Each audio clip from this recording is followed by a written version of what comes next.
So there's so many times we allow that what was meant to be a season, Danny, it was only meant to be a season.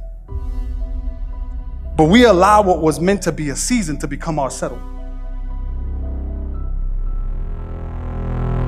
We allow what was meant to be a blip to become our portion. We allow what was just meant to be in our lives for a short period to become the place that we build our home on. And what he's telling Joshua is that he's not informing him of the death of Moses. He's informing him of the new life he wants him to walk into.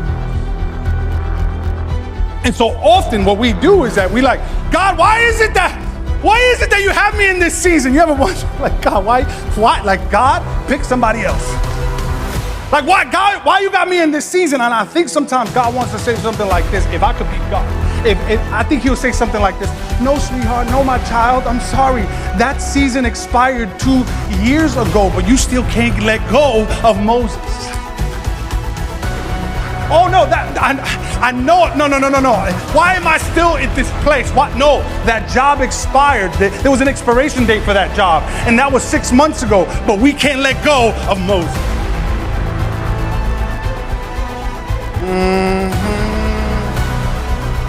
No, I've called you to a promised land. I called you to this future, but we have been married to the way God used to be. And so what he says is that, hey, Moses, my servant, is dead, because he's trying to remind Joshua that it's time to say goodbye to the familiar past so that he can walk into what may feel like an unknown future. But because it's written by the author and the finisher of our faith, then that means the promised land is guaranteed. Does anybody believe that in this place? And so you gotta learn how to say, God is saying, like, you gotta learn how to say goodbye to certain things before you walk and say hello to the new things that I have for you. Like, you gotta learn, in order for you to say hello, is me you looking for? Anyway,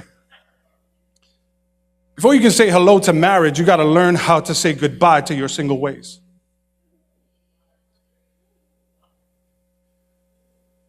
I felt like that was for some men in the house. Because all the ladies said, that's right.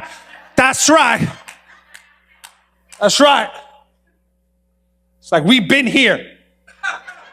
I've been waiting. I've been ready to be married since I was 13. Right? In order for you to say hello to your financial freedom, you got to learn how to say goodbye to walking in debt. In order for us to say hello to our house, we had to learn how to do something. It's a B word, it's a curse word for some of y'all. It's called budget.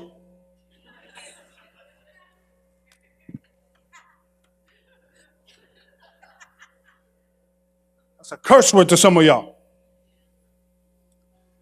But I needed to say goodbye to my old spending habits so that I can walk into what I really wanted in life and what God really wanted for me in life. Is this blessing anybody here today? If it is, give God a praise in this room. So can I take it deeper? Like, can I go deeper? Can I go? Watch this. Let's go deeper.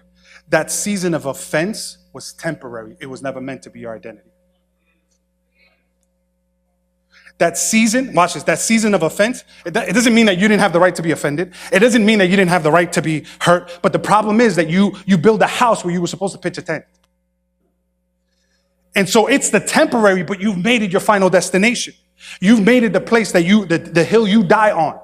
You've made it the place, no, I'm offended, I'm hurt. No, it's not that you were never meant to be hurt. You experienced the hurt, you processed the hurt, you walk in the hurt. That's fine.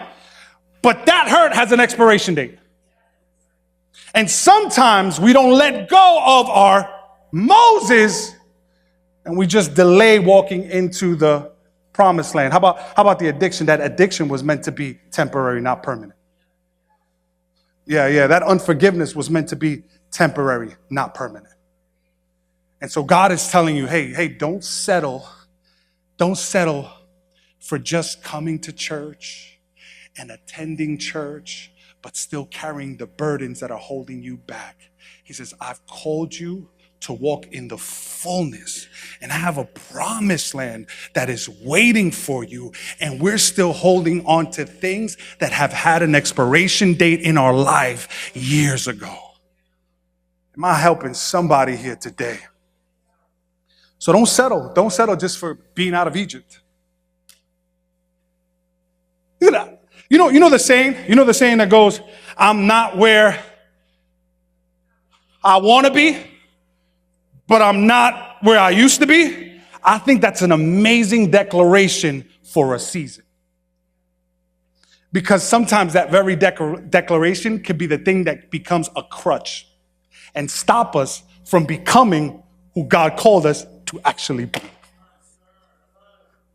It's like, well, I'm not where I want to be, but I'm not where I used to be. Well, I want to be at a place where I am where I want to be. I am in the promised land. I am where God called me to be. I am operating where God wants me to be. I don't want to just continue to rehearse and say, well, at least I'm not in Egypt. Well, at least I'm not cursing. Well, at least I'm not doing this. Well, at least I'm going to church. No, God says, hey, you stopped short of the promised land. You just got comfortable with the wilderness. You just got comfortable with not being in Egypt. I got a promised land that's waiting for you. Don't let the temporary become your final destination. Who am I preaching to?